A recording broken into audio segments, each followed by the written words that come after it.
आज हमें जीवामृत से खेती करने की बहुत ही आवश्यकता है, क्योंकि हरित क्रांति के बाद से ही भारतीय खेती में जिस प्रकार रासायनिक उर्वरकों का आंख बंद करके बड़ी भारी मात्रा में प्रयोग हुआ है, उसने हमारी भूमि की संरचना ही बदल कर रख दी है।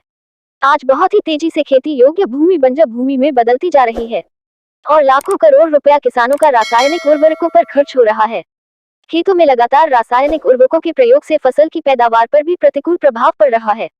अधिक खर्च और कम उत्पादन के कारण ही किसान भाई कर्ज से दबे हुए हैं। साथ ही हमारे खाने से होकर ये जहर हमारे स्वास्थ्य को भी खराब कर रहा है। इन सभी समस्याओं के समाधान के लिए जैविक खेती को बढ़ावा दिया जा रहा है। जैविक खेती के अंतर्गत किसानों के पास उपलब्ध संसाधनों से ही खेती करके अधिक पैदावार लेना है, जैसे रासायनिक उर्वरकों की जगह अधिक से अधिक जैविक खादों का प्रयोग करना, जिनमें कंपोस्ट खाद, वर्मी कंपोस्ट, जीवामृत, गोमूत्र आदि का प्रयोग करना है।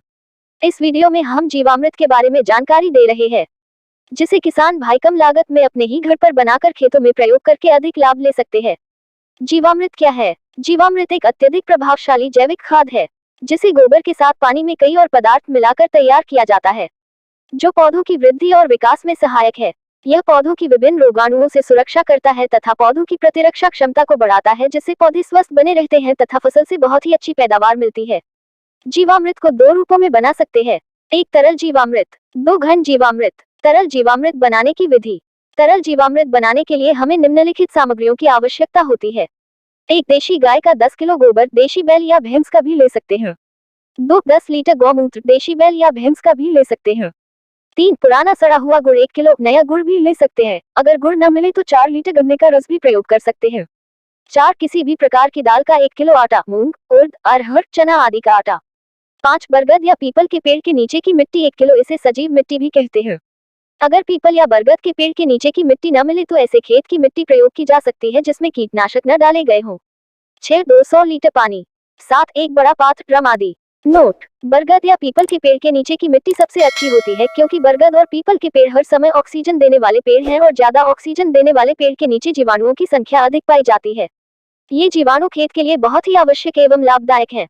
ये सब सामग्री इकट्ठा करके सबसे पहले 10 किलोग्राम देशी गाय का गोबर, 10 लीटर देशी गौमूत्र, 1 किलोग्राम पुराना सड़ा हुआ गुड़ या 4 लीटर गन्ने का रस, 1 किलोग्राम किसी भी दाल का आटा, 1 किलोग्राम सजीव मिट्टी एवं 200 लीटर पानी को एक मिट्टी के मटके या प्लास्टिक के ड्रम में डालकर किसी डंडे की सहायता से इस मिश्रण को अच्छी तरह हिलाए, जिससे ये पूरी तरह से मिक्स हो जाए। अब इस मटके या ड्रम को ढककर छांव में रख दे। इस मिश्रण पर सीधी धूप नहीं पड़नी चाहिए। अगले दिन इस मिश्रण को फिर से किसी लकड़ी की सहायता से हिलाए। 6 से 7 दिनों तक इसी कार्य को करते रहे। लगभग 7 दिन के बाद जीवामृत उपयोग के लिए बनकर तैयार हो जाएगा। यह 200 लीटर जीवामृत 1 एकड़ भूमि के लिए पर्याप्त है। किसान भाइयों, विशेषज्ञ बताते हैं कि देशी गाय के 1 ग्राम गोबर में लगभग 500 करोड़ जीवाणु होते हैं। जब हम जीवामृत बनाने के लिए 200 लीटर पानी में 10 किलो गोबर डालते हैं तो लगभग 50 लाख करोड़ जीवाणु इस पानी में डालते हैं। जीवामृत बनते समय हर 20 मिनट में उनकी संख्या दोगुनी हो जाती है। जीवामृत जब हम 7 दिन तक किण्वन के लिए रखते हैं तो उनकी संख्या अरबों खरबों हो जाती है। जब हम जीवामृत भूमि में पानी के साथ डालते हैं तब भूमि में ही सूक्ष्म जीव अपने कार्य में लग जाते हैं तथा पौधों को आवश्यक पोषक तत्व उपलब्ध कराते हैं। तरल जीवामृत को कैसे प्रयोग करें? किसान भाई इस तरल जीवामृत को कई प्रकार से अपने खेतों में प्रयोग कर सकते हैं।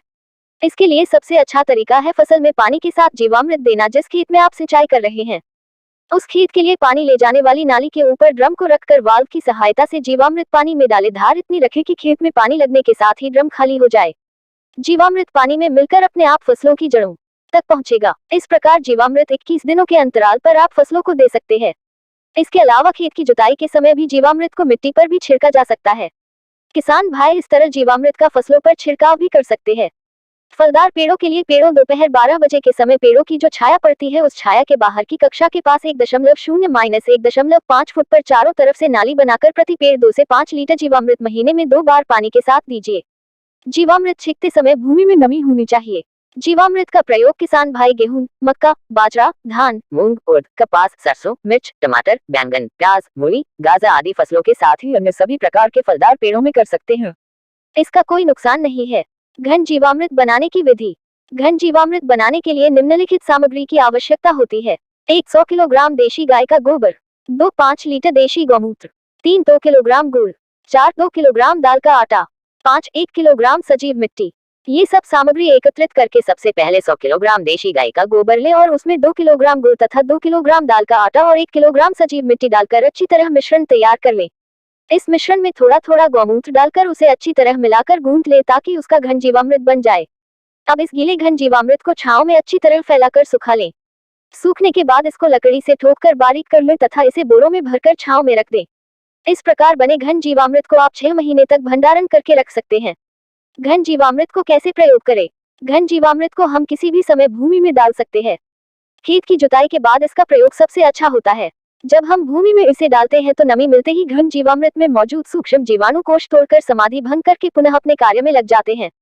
किसी भी फसल की बुवाई के समय प्रति एकड़ 100 किलोग्राम जैविक खाद और 20 किलोग्राम घन जीवामृत को बीज के साथ बोइए।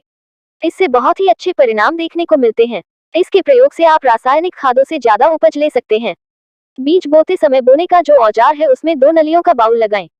एक बाउल से बीज बोए और दूसरे बाउल से यह जैविक खाद और घन जीवामृत का मिश्रण डालें या आपके इलाके में बीज बोने की जो भी विधि हो उससे ही इन दोनों की बुवाई करें। जीवामृत के प्रयोग से होने वाले लाभ। एक, जीवामृत पौधे को अधिक ठंड और अधिक गर्मी से लड़ने की शक्ति प्रदान करता है। 2, फसलों पर इसके प्रयोग से फूलों और फलों में वृद्धि होती है। 3, जीवामृत सभी प्रकार की फसलों के लिए लाभकारी है। 4, इसमें कोई भी नुकसान देने वाला तत्व या जीवाणु नहीं है। 5, जीवामृत के प्रयोग से उगे फल, सब्जी, अनाज देखने में सुंदर और खाने में अधिक स्वादिष्ट होते हैं। 6, पौधों में बीमारियों के प्रति लड़ने की शक्ति बढ़ाता है। 7, मिट्टी में से तत्वों को लेने और उपयोग करने की क्षमता बढ़ती है। 8, बीज की अंकुरण क्षमता में वृद्धि होती है। 9, इससे फसलों और फलों में एकसारता आती है तथा पैदावार में भी वृद्धि होती है। जीवामृत का लगातार उपयोग भूमि पर क्या असर डालता है? एक, जीवामृत के लगातार प्रयोग करने से भूमि में केंचुआ और अन्य लाभदायक सूक्ष्म जीव जैसे शैवाल, कवक, प्रोटोजोआ व बैक्टीरिया इत्यादि में वृद्धि होती है जो पौधों को आवश्यक पोषक तत्व प्रदान करते हैं। 2, भूमि की उर्वरा शक्ति में वृद्धि होती है। 3, भूमि के भौतिक, रासायनिक और जैविक गुणों में भी इसके प्रयोग से सुधार होता है जिससे भूमि की उपजाऊ शक्ति बनी रहती है। हमें अपने खेतों में रासायनिक खादों को कम करके जैविक खादों को बढ़ावा देना चाहिए। जीवामृत तो खेती के लिए वरदान है, क्योंकि जब हम भूमि में जीवामृत डालते हैं तब 1 ग्राम जीवामृत में लगभग 500 करोड़ जीवाणु डालते हैं। वे सब पकाने वाले जीवाणु होते हैं। भूमि तो अन्नपूर्णा है लेकिन जो है वो पका हुआ नहीं है। पकाने का काम ये जीवाणु करते हैं। जीवामृत उपयोग में लाते ही इसके जीवाणु हर प्रकार के अन्नद्रव्य नाइट्रोजन, फास्फोरस, पोटाश, लोहा, गंधक, जिंक आदि को पकाकर पौधों की जड़ों को उपलब्ध करा देते हैं। भूमि पर जीवामृत डालते ही एक और चमत्कार होता है। भूमि में करोड़ों केंचुए अपने आप काम में लग जाते हैं, उन्हें बुलाना नहीं पड़ता। ये केंचुए भूमि के अंदर लगभग 15 फुट से खाद पोषक तत्वों से समृद्ध मिट्टी मल के माध्यम से भूमि की सतह के ऊपर डालते हैं, जिसमें से पौधे अपने लिए आवश्यक सभी खाद पोषक तत्व बड़ी ही सुलभता से चाहे जितनी मात्रा में ले लेते हैं। घने जंगलों में अनगिनत फल देने वाले पेड़ पौधे कैसे जीते हैं? वे अन्नद्रव्य कहाँ से लेते हैं? उन्हें केंचुए और सूक्ष्म जीव जंतु ही खिलाते और पिलाते हैं। इन केंचुओं के मल में मिट्टी से 7 गुना ज्यादा नाइट्रोजन, 9 गुना ज्यादा फास्फोरस, 11 गुना ज्यादा पोटाश, 6 गुना ज्यादा कैल्शियम, 8 गुना ज्यादा मैग्नीशियम व 10 गुना ज्यादा गंधक होता है। यानी फसलों और फल पेड़ पौधों को जो जो चाहिए वो प्रचुर मात्रा में होता है। केंचुओं की विष्ठा खाद तत्वों का महासागर है। जीवामृत डालने से केंचुए यह महासागर पेड़ पौधों की जड़ों को उपलब्ध कराते हैं। ये अनगिनत सूक्ष्म जीव जंतु और केंचुए तभी अच्छा काम करते हैं जब उन्हें भूमि के ऊपर 25 से 30 सेंटीग्रेड तापमान, 65 से 70% नमी और भूमि के अंधेरा और बायोमास मिलती है। इसे सूक्ष्म पर्यावरण या विशिष्ट पारिस्थितिकी भी कहा जाता है। जब हम भूमि पर आच्छादन डालकर भूमि को ढक देते हैं तब यह विशेष पर्यावरण अपने आप तैयार हो जाता है। हमें कुछ विशेष नहीं करना पड़ता।